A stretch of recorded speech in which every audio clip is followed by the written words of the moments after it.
What's the first thing that comes to your mind when you think about working at Circuit? Flexibility. Freedom. Community. Visionary. Trust. Trust. Dignity. Unique. Flexibility. Autonomy. Growth.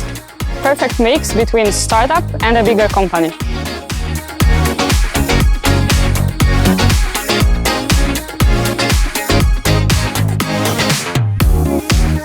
Ownership. Transparency. Amazing people. Autonomy. Great people.